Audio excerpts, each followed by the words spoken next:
का एग्जाम हुआ था उसमें कहा जा रहा है कि जो जितनी पोस्टें हैं उससे 4 गुना जो पास हुए हैं कैंडिडेट्स उनको बुलाया जाएगा, लेकिन इसका विरोध है कहीं ना कहीं, विपक्ष भी इसको मुद्दा बना रहा है कि जो अगर सीईटी लिया तो सभी बच्चों को जो है इसमें शामिल करना चाहिए। देखिए, हम हैं एक रिक्रूटमेंट एजेंसी, हमारे पास हमने रिक्रूटमेंट किस तरीके से करनी है, एक नोटिफिकेशन के माध्यम से सीएस का लेटर होता है हमारे पास, तो जो सीईटी का ड्राफ्ट है वो सरकार ने तय किया है, ना कि एचएसएससी ने। और हम तो जो सरकार की तरफ से हमारे पास इंस्ट्रक्शंस हैं, चाहे वो सही हैं चाहे गलत हैं, उनको मानने के लिए बाध्य हैं। तो ये क्वालिफाइंग होना चाहिए, नहीं होना चाहिए, 4 गुना होना चाहिए, 10 गुना होना चाहिए, 12 गुना होना चाहिए, इन सारे मुद्दों पर सरकार को फैसला लेना है, ना कि एचएसएससी।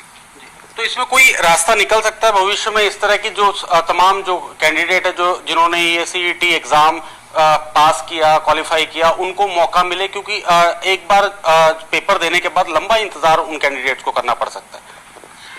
देखिए, आगे से अगर सीईटी में कोई अमेंडमेंट करना चाहे सरकार तो वो कर सकती है। शायद जो अब की बार है वो इस नहीं कर पाए, क्योंकि इसमें फिर लीगल पॉइंट आ जाता है कि अब तो अगर सरकार भी यू टर्न लेना चाहे तो वो नहीं ले सकती कि वो सबको क्वालिफाई कर दे। ऐसा अब नहीं हो सकता, क्योंकि एक हाई मेरिटोरियस बच्चों का एक ग्रुप बन चुका है। अगर सरकार अपने उससे कहीं यू टर्न लेती है या अपना फैसला बदल देती है तो वो जो हाई मेरिटोरियस बच्चे हैं वो कोर्ट में चले जाएंगे कि इन्होंने कहा कुछ था और कर रहे हैं कुछ, और इन्होंने अब हमारा कंपटीशन बढ़ा दिया है। तो एक ये लीगल मैटर भी है। अब सरकार आगे से तो कोई अमेंडमेंट कर सकती है, पर पिछले वाली सीईटी में क्योंकि एग्जाम हो चुका है, अब नहीं, अब पीछे कदम हटा सकती। तो आपकी तरफ से भी कोई पहल होगी कि सरकार को इस तरह का कोई सुझाव या कहा जाए कि ताकि ज्यादा से ज्यादा बच्चे जो है जिनका भविष्य या जो नौकरी की जो एक रेस है उसमें वो शामिल हो सके? सरकार अगर चाहे कि हमारे को इस बात पे मुद्दे पे बुला के, तो हम अपना पक्ष रखेंगे कि इसमें क्या कठिनाइयां हमारे को हैं, क्या कैंडिडेट्स को हैं। तो जो उचित मंच होगा वहां पे हम अपनी बात रखेंगे जो कैंडिडेट के हित में होगी। ग्रुप डी का सीईटी एग्जाम का भी होना था, कब तक संभावित है, या वो भी सेम इसी तर्ज पे होगा? नहीं, उसमें कोई 4 गुना या 5 गुना का कंडीशन नहीं है। उसमें टॉपर्स की है। जैसे हमारे पास 13,000 पोस्टें हैं तो हम 13,000 की बजाय 15,000 लोगों से कंसेंट लेंगे कि क्या आप डी क्लास में लगना चाहते हैं। वहाँ कोई फर्दर टेस्ट नहीं है, वहाँ सिर्फ एक ही टेस्ट है जो सीईटी ग्रुप डी का होगा। तो कब तक इसकी संभावनाएं होने की? सितंबर में हमने प्रपोज किया है, एनटीए को हमने लेटर लिखा है कि हम जो डी क्लास का हमने पोर्टल खोला हुआ है, 85,000 एप्लीकेशन और आ जाएंगी। 10 लाख एप्लीकेशन पहले से ही है हमारे पास जो कॉमन थी सी और डी की। तो सितंबर में हमने उनको कहा है कि आप सितंबर में एग्जाम कंडक्ट कीजिए। तो कितनी पोस्टें ऐसी हैं जो ग्रुप डी के लिए जो ये सीईटी एग्जाम होगा? अभी तक सरकार की हमारे विभिन्न जो डिपार्टमेंट है उनकी तरफ से 13,000 पोस्टों की 12,794 पोस्टों की रिक्विजिशन या डिमांड हमारे पास आई हुई है।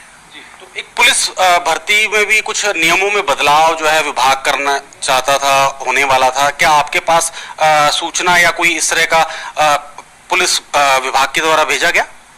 पुलिस विभाग ने कुछ अमेंडमेंट किए हैं जो पुलिस रूल्स थे, रिक्रूटमेंट रूल्स, और हमारी उन्होंने अप्रूवल ले ली है और सीएस से भी अप्रूवल होगी, सीएम साहब से भी अप्रूवल होगी है। अभी फाइल शायद एफडी में पड़ी है और मुझे उम्मीद है कि वो बहुत जल्दी हमारे पास जो नए रिक्रूटमेंट रूल्स हैं वो आ जाएंगे और उसके बाद हम विज्ञापन करेंगे पुलिस भर्ती का।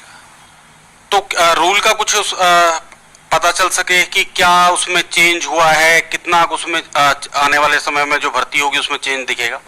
उसमें पहले उन्होंने ये किया हुआ था कि 7 गुना लोग जो टॉपर लोग थे 7 गुना वो रेस के लिए आते थे, जिसको हम पीएसटी कहते हैं। तो अब की बार उन्होंने चेंज करके ये किया है कि रेस से पहले पीएमटी होगी। अब की बार 7 गुना लोगों की हाइट और चेस्ट मापेंगे और जो पीएमटी में क्वालिफाई होंगे उनका 4 गुना का रिटर्न टेस्ट होगा और रेस जो है बिल्कुल लास्ट का इवेंट होगा। जो 4 गुना लोग पेपर देंगे वो ही दौड़ रेस में हिस्सा ले सकेंगे। तो कुछ जो सीक्वेंस थी कि पहले क्या होना बाद में क्या होना, वो कुछ चेंज हुई है। और कुछ ये चेंज हुआ है कि हाई क्वालिफिकेशन के नंबर उन्होंने अब की बार नहीं रखे। जैसे बीए के 4 नंबर मिलते थे, एमए के 7 नंबर मिलते थे, तो वो सारे नंबर काट दिए हैं। और इसी तरह से सोशो इकोनॉमिक के नंबर भी 2.5 कर दिए हैं, सिर्फ 2.5 नंबर मिलेंगे सोशो इकोनॉमिक के। और सिर्फ एक्स्ट्रा क्वालिफिकेशन के तौर पे सिर्फ 2.5 नंबर एनसीसी के मिलेंगे। तो ये जो 5 नंबर मिलते थे पहले सोशल इकोनॉमिक के, सोशो इकोनॉमिक के पहले 10 नंबर मिलते थे, तो अब 2.5 रह गए, मतलब 7.5 नंबर जो है उसमें कटौती कर दी गई है। और 3 बार जो है आप कहें कि 3 बार जो कैंडिडेट को एक रिटर्न होगा, फिर रेस होगा और एक बार पहले फिजिकल होगा, उसके बाद रिटर्न होगा। जी बिल्कुल। बाद में तो पीएसटी होगी, दौड़ होगी सबसे बाद में। पहले सिर्फ हाइट चेस्ट होगी, जो उसमें क्वालिफाई होंगे वो 4 गुना लोग, जो सीटी का ड्राफ्ट है 4 गुना लोग एग्जाम देंगे और उसके बाद रेस होगी। तो ये जैसे कई भर्तियां जाके हाई कोर्ट में फंस जाती हैं, भविष्य जो है इस पे एक तरह से अंधकार में चला जाता है, कई लंबा समय हाई कोर्ट में इन भर्तियों को लेकर लग जाता है। तो कहाँ कमी रह जाती है और इस तरह की जो दिक्कतों का सामना ना करना पड़े कैंडिडेट्स को और भर्तियां ना रुकें, तो उसके लिए जो है आयोग क्या कर रहे हैं? ये देखिए, कोर्ट में तो हम जाने से किसी को रोक नहीं सकते, उसका अधिकार है। और कई बार कोर्ट में हमको ऐसा लगता है कि लोग दुर्भावना से जाते हैं कि भर्ती को रोको।